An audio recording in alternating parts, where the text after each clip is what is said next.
नमस्कार, क्यापिटल समाचारमा स्वागत छ। म प्रतीक नेउपाने। सुरुमा अहिलेसम्मका मुख्य समाचारका शीर्षकहरू।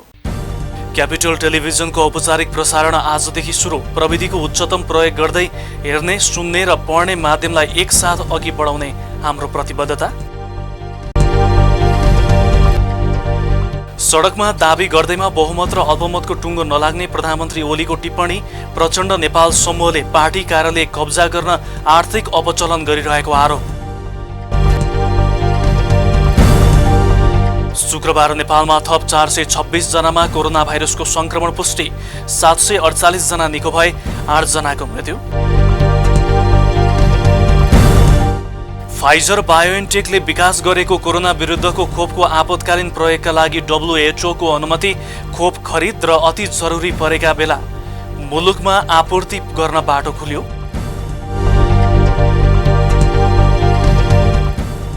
र सामाजिक सञ्जालमा आपत्तिजनक शब्द पोस्ट गरेको भन्दै म्यानचेस्टर युनाइटेडका फरवार्ड काबानीलाई कारवाही। 3 खेलको प्रतिबन्धसहित 1 मिलियन पाउन्ड जरिवाना।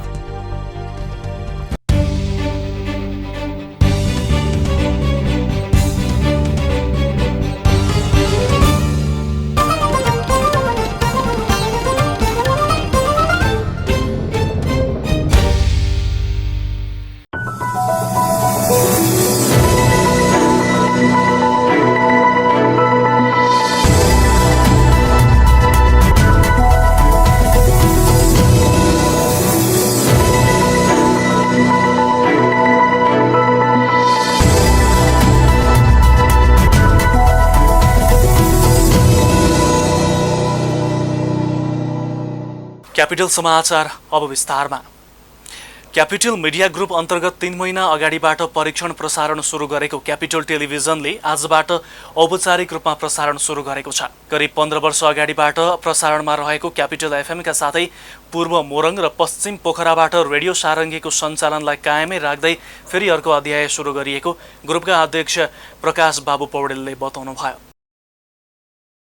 रेडियोबाट आफ्नो यात्रा सुरु गरेका थियौँ र यो अनलाइन संस्करण हुँदै अब अहिले टेलिभिजनको चरणसम्म आइपुगेको छ।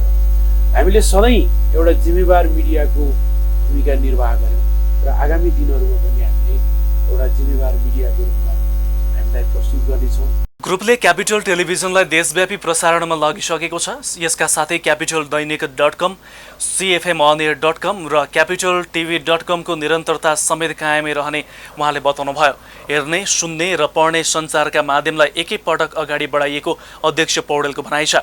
रेडियो तथा अनलाइन पोर्टलहरू जस्तै टेलिभिजनलाई पनि थप जिम्मेवार, जनपक्षीय, राष्ट्रिय अखण्डता र सार्वभौम सत्ताको विषयमा अलिकति पनि सम्झौता नगरी आफ्ना सामग्री प्रसारण तथा प्रकाशन गर्ने उहाँले बताउनु भएको छ। प्रधानमन्त्री तथा नेकपा ओली समूहका अध्यक्ष केपी शर्मा ओलीले आसन्न निर्वाचनले बहुमत र अल्पमतको टुङ्गो लगाउने बताउनु भएको छ। प्रचण्ड माधव समूहले बहुमत आफूहरूसँग रहेको भन्दै गरिरहेको दाबीतर्फ इङ्गित गर्दै प्रधानमन्त्री ओलीले सो कुरा बताउनु भएको हो।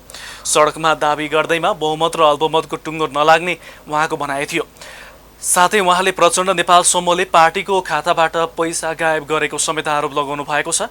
प्रवासमा रहेका नेपालीलाई अङ्ग्रेजी नयाँ वर्षको शुभकामना सन्देश दिने क्रममा जुम मार्फत ओलीले पार्टी कार्यालय कब्जा गर्ने तथा कार्यकर्ताले दुःख गरेर जम्मा गरेको पैसा गायब पार्ने काम भएको आरोप लगाउनु भएको छ। पार्टीलाई 3 महिनाभित्र एकीकरण गर्ने भनियो, अहिले 3 वर्षमा एकीकरण भएन। त्यो तपाईँहरूलाई थाहा छ। एकीकरणको प्रक्रिया टुङ्ग्याउन लागिएन। 3 महिनामा गर्नुपर्ने कुरा 3 वर्षमा हुँदैन, रोकेर राखियो। पूर्व माओवादी केन्द्र हामी एकजुट हुनुपर्छ भनेर एक ठाउँ राखियो र त्यो पृष्ठभूमिका साथीहरूसँग भेटघाट गर्न, कुराकानी गर्न पनि नमिल्ने, नपाइने, नदिने, कोही भेटघाट गर्यो कसैले भने त्यो स्पष्टीकरणको विषय हुने। प्रधानमन्त्री ओलीले निर्वाचन आयोगले प्रचण्ड नेपाल समूहको निवेदन फिर्ता गरेको दाबी गर्नुभएको छ। ओलीले सूर्य चिन्ह आफ्नो समूहले पाउने भएकाले निर्वाचन आयोगमा आफूहरू नगएको पनि बताउनु भएको छ। गृहमन्त्री रामबहादुर थापा बादलले देशमा स्थिरता र स्थायित्व कायम गर्न सरकारले सघन संसद विघटन गर्नु परेको बताउनु भएको छ।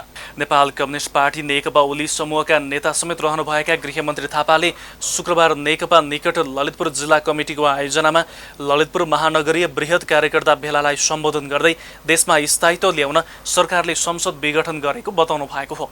सरकारले संसद विघटन गरेर मध्यावधि निर्वाचनमा जाने निर्णय गरेसँगै यो कदम संवैधानिक हो वा असंवैधानिक हो भन्ने विषयमा निकै ठूलो बहस भइराखेको तर सरकारले अग्रगामी कदम चालेको बताउनु भएको छ। पार्टीले सरकारले लियो मध्यावधि निर्वाचनमा जाने, संसदलाई विघटन गर्ने, यो संवैधानिक हो कि यो असंवैधानिक हो, यो प्रतिगमनकारी कदम हो कि यो अग्रगामी कदम हो भन्ने अलि ठुलो बहस छ। हाम्रो नजरमा यो अग्रगामी कदम हो, यो ठुलो राजनीतिक कदम हो।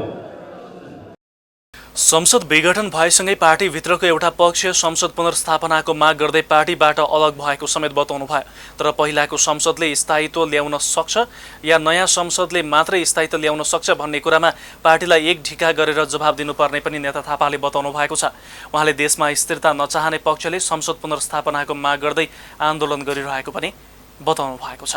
राष्ट्रिय प्रजातन्त्र पार्टी राप्रपाका अध्यक्ष कमल थापाले नेपालमा राजतन्त्रको पुनर्स्थापना र हिन्दू राष्ट्र कायम गर्नुपर्ने बताउनु भएको छ। शुक्रबार राप्रपाले काठमाडौँमा आयोजना गरेको विरोध सभालाई सम्बोधन गर्दै अध्यक्ष थापाले नेपालमा गणतन्त्र, संघीयता तथा धर्मनिरपेक्षताको पुनरावलोकन गर्दै राजतन्त्रको पुनर्स्थापना तथा देशलाई धार्मिक स्वतन्त्रता सहितको हिन्दू राष्ट्र कायम गरिनुपर्ने बताउनु भएको हो। देशमा प्रतिनिधि सभा विघटन हुनुमा वर्तमान सरकार, कुनै राजनीतिक दल तथा नेताहरूका मात्र नभई 14 वर्ष अघि सुरु भएको गणतन्त्रको बाटो र विचार नै दोषी भएको पनि बताउनु भएको छ। गणतन्त्रको विकल्प खोज्दै राजादेखि विद्रोही विप्लवसम्म र कांग्रेसदेखि कम्युनिस्ट मधेसवादी सबैको प्रतिनिधित्व हुने गरी राजनैतिक प्रणाली आवश्यक रहेको उहाँको भनाइ छ। नेताहरूले जिम्मेवारी निर्वाह गर्न नसके आगामी दिनमा परिस्थिति राजनीतिक दल र नेताहरूको नियन्त्रणभन्दा बाहिर जान सक्ने प्रारम्भिक सङ्केत समेत देखिसकेको पनि अध्यक्ष थापाले दाबी गर्नुभयो। नेपाल बनाउने नाममा हिन्दू राष्ट्रलाई समाप्त पारेको, राजतन्त्र पाखा लगाएको तथा संघीयताको नाममा जात जातिलाई विभाजन गरेपछि देश दिशाहीन भएको उहाँले बताउनु भएको छ। लोकतन्त्रको निमित्त अब कहिल्यै लडाईँ गर्नु पर्दैन भनेर दोस्रो जनआन्दोलनमा भनियो, तर अहिले लोकतान्त्रिक गणतन्त्रको नाउँमा सर्वसत्तावाद कायम गर्ने प्रयास भइरहेको। राज संस्था र हिन्दू राष्ट्र राजप्रपाको मात्र एजेन्डा नभई आम नेपालीको एजेन्डा बनेकाले जनताको माग र चाहनालाई सम्बोधन नगरे देश द्वन्द्वमा जान सक्ने अध्यक्ष थापाले बताउनु भएको छ। राजतन्त्रवादी र लोकतान्त्रिक शक्तिको एकताले नै देशमा शान्ति र स्थायित्व कायम हुने भएकाले निषेधको राजनीति नगरी सबै अटाउने समावेशी साझा व्यवस्थाको निर्माण गर्नुपर्नेमा उहाँको जोड रहेको छ। राजनीतिक दलका नेताहरूको सर्वसत्तावादी शासन कायम गर्ने प्रयास भइरहेको। क्यापिटल समाचारमा अब पालो विश्रामको।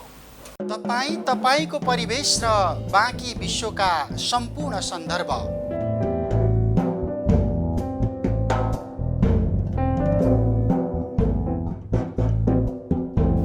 मानव सभ्यताका विविध आयाम साथमा रोचक विश्व अनि विज्ञान र प्रविधिको चर्चा।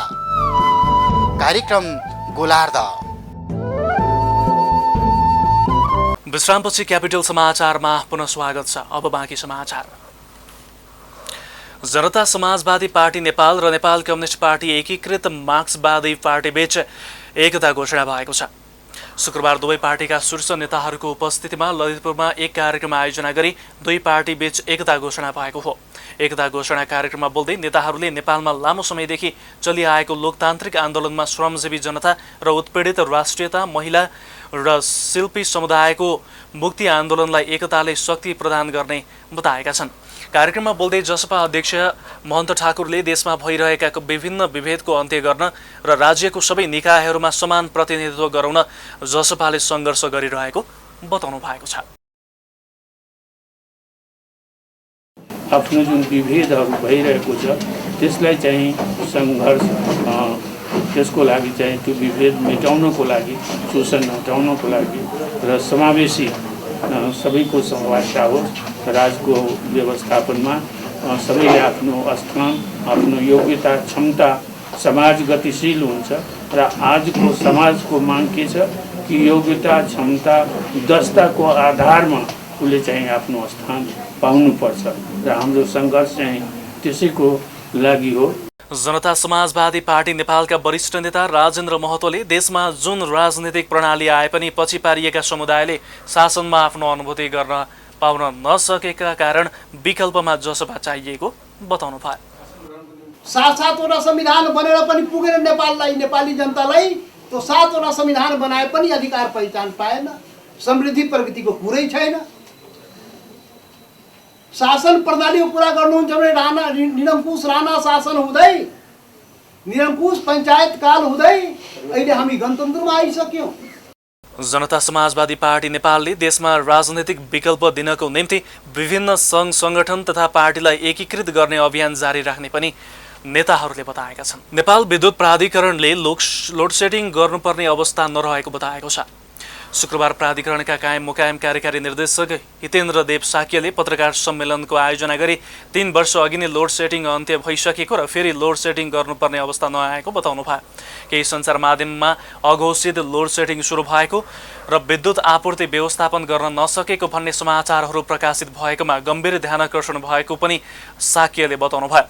अहिलेको अवस्थामा केही स्थानमा प्राविधिक कारणले छोटो समयलाई विद्युत आपूर्तिमा अवरोध हुँदा बत्ती गएको पनि साकिएको स्पष्टीकरण थियो।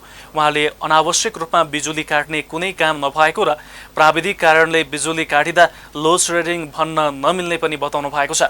साक्यले कोरोनाका कारण विद्युत चुहावट करिब 1.5% बढेकोमा अबको 8 महिनामा यसलाई पुरानै स्थितिमा ल्याउने गरी कर्मचारी परिचालन गरिएको बताउनु भएको छ।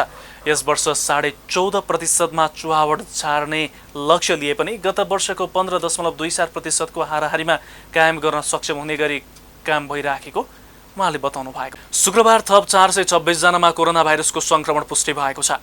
स्वास्थ्य तथा जनसङ्ख्या मन्त्रालयका अनुसार यो सहित नेपालमा कोरोना संक्रमितको कुल सङ्ख्या 2,61,019 पुगेको छ।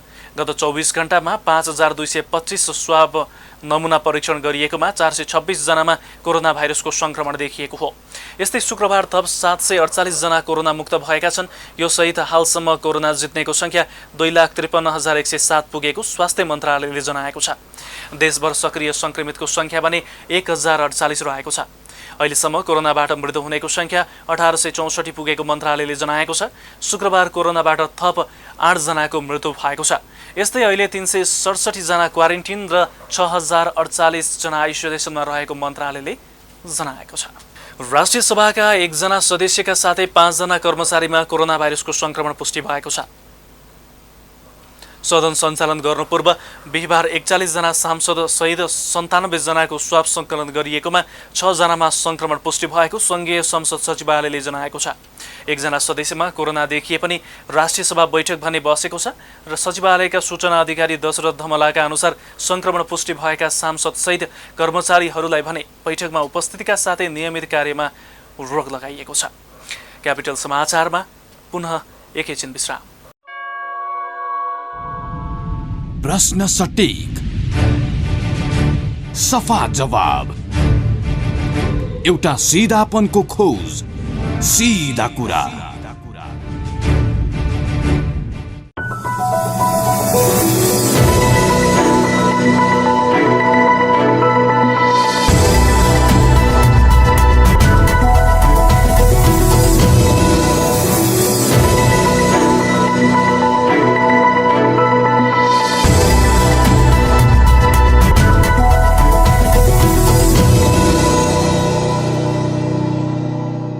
विश्रामपछि क्यापिटल समाचारमा पुनः स्वागत छ। अब पालो अर्थ समाचारको। यो साता नेप्से 2087.27 अङ्कमा पुगेको छ। सेन्सिटिभ इन्डेक्स पनि 398.70 अङ्कमा पुगेको छ। यो साता 214 वटा कम्पनीहरूको 2,07,300 24 पटकको कारोबारमा 4,51,27,609 किता सेयर किनबेच भएका छन् भने कुल कारोबार रकम 22,76,16,03,921 रुपियाँ पुगेको छ। यो कारोबार रकम गत साताको तुलनामा कम हो। गत साता भने नेप्सेमा 205 वटा कम्पनीहरूको 2,79,904 पटकको कारोबारमा 6,11,38,688 किता सेयर किनबेच हुँदा कुल कारोबार रकम 34,71,90,38,050 रुपियाँ पुगेको थियो। यो साता बढी रकम कारोबार गर्ने कम्पनीहरूको सूचीमा Nepal life insurance company, Nobel bank, Nepal पुनर्बिमा कम्पनी आदि परेका छन्। सेयर कारोबार भएको सङ्ख्याको आधारमा भने यो साता नोबेल बैंक, हिमालयन डिस्टिलरी प्राली, नेपाल पुनर्बिमा कम्पनी लगायतका कम्पनीहरू परेका छन्। पुँजीकरणको आधारमा भने यो साता पनि Nepal telecom, Nobel bank, Nepal life insurance company, Nepal investment bank लगायतका कम्पनीहरू अगाडि परेका छन्। सूचीकरण तथा भने यो साता गुराँस लाइफ इन्स्योरेन्स कम्पनीको 5.25% बोनस सेयर सूचीकृत भएको छ। अब पालो अन्तर्राष्ट्रिय समाचारको। फाइजर बायोन्टेकले विकास गरेको कोभिड-19 विरुद्धको खोपलाई आपतकालीन प्रयोगका लागि विश्व स्वास्थ्य सङ्गठन WHO ले अनुमति दिएको छ। सङ्गठनले बिहिबार खोप स्वीकृत गरेसँगै विश्वका विभिन्न देशले फाइजरका खोप आयात र वितरण गर्न थप सहज बनाएको छ। कोरोना भाइरस विरुद्ध आपतकालीन प्रयोगका लागि WHO बाट खोप स्वीकृत प्राप्त गर्ने फाइजर पहिलो कम्पनी हो। WHO का वरिष्ठ अधिकृत म्यारिएन्जेला सिमाओले फाइजरको खोपले अनुमति प्राप्त गर्नु निकै सकारात्मक कदम भएको र यसबाट विश्वका अन्य मुलुकले पनि यस खोपमा सहज पहुँच हासिल गर्ने विश्वास व्यक्त गर्नुभयो। WHO का अनुसार युनिसेफ जस्ता मानवीय सहायता निकायहरूले फाइजरका खोप खरिद गरेर अति जरुरी परेका मुलुकमा आपूर्ति गर्न पनि यसले बाटो खोलेको छ। फाइजर बायोन्टेकले विकास गरेको खोपको सुरक्षा, प्रभावकारिता र गुणस्तर जाँच गर्न WHO ले विश्वभरबाट तथ्याङ्क सङ्कलन गरी विश्लेषण गरेको थियो। विज्ञहरूको टोलीले गरेको अध्ययनमा कोभिड-19 बाट सृजना हुने जोखिम न्यून गर्न फाइजरका खोप निकै प्रभावकारी देखिएको WHO ले जनाएको छ। बेलायतले गत डिसेम्बर 8 मई फाइजरको खोपलाई अनुमतिसहित आम जनतालाई खोप दिन थालिसकेको छ। साथै यी खोप अमेरिका, क्यानाडा र युरोपेली सङ्घमा आबद्ध मुलुकसहित अन्य कतिपय मुलुकले प्रयोगमा ल्याएका छन्। अब पालो खेल समाचारको। सामाजिक सञ्जालमा आपत्तिजनक शब्द पोस्ट गरेको भन्दै म्यान्चेस्टर युनाइटेडका फरवार्ड एडिन्सन काभानी 3 खेलको प्रतिबन्धमा परेका छन्। फुटबल एसोसिएसनले उनलाई 3 खेलको प्रतिबन्धसहित 1 मिलियन पाउन्ड आर्थिक जरिवाना गरेको छ। काभानीले गत नोभेम्बर 29 मा साउथ ह्याम्पटन विरुद्ध गोल गरेपछि सामाजिक सञ्जालमा एक आपत्तिजनक पोस्ट गरेका थिए। विवादमा आएपछि काभानीले पोस्टलाई हटाएर माफी समेत मागेका थिए। प्रतिबन्ध र जरिवानापछि काभानीले शिक्षाको कार्यक्रम लिन अनिवार्य गरिएको छ। काभानीको प्रतिबन्ध तत्काल लागू हुने बताइएको छ, जसका कारण काभानीले नयाँ वर्षको दिनको प्रिमियर लिगमा एस्टन विल्ला विरुद्धको खेल गुमाएका छन्। यस्तै EPL कपको सेमिफाइनलमा म्यान्चेस्टर सिटी र FA कपको तेस्रो चरणको खेलमा वाटफोर्ड विरुद्ध काभानी उपलब्ध हुने छैनन्। यो सँगै हामी क्यापिटल समाचारको अन्त्यमा छौँ। अन्त्यमा मुख्य समाचारका शीर्षकहरू फेरि एकपटक। क्यापिटल टेलिभिजनको औपचारिक प्रसारण आजदेखि सुरु। प्रविधिको उच्चतम प्रयोग गर्दै हेर्ने, सुन्ने र पढ्ने माध्यमलाई एकसाथ अघि बढाउने हाम्रो प्रतिबद्धता। सडकमा दाबी गर्दैमा बहुमत र अल्पमतको टुङ्गो नलाग्ने प्रधानमन्त्री ओलीको टिप्पणी। प्रचण्ड नेपाल समूहले पार्टी कार्यालय कब्जा गर्न आर्थिक अपचलन गरिरहेको आरोप। शुक्रबार नेपालमा थप 426 जनामा कोरोना भाइरसको संक्रमण पुष्टि। 748 जना निको भए, 8 जनाको मृत्यु। फाइजर बायोन्टेकले विकास गरेको कोरोना विरुद्धको खोपको आपतकालीन प्रयोगका लागि WHO को अनुमति। खोप खरिद र अति जरुरी परेका बेला मुलुकमा आपूर्ति गर्न बाटो खुल्यो।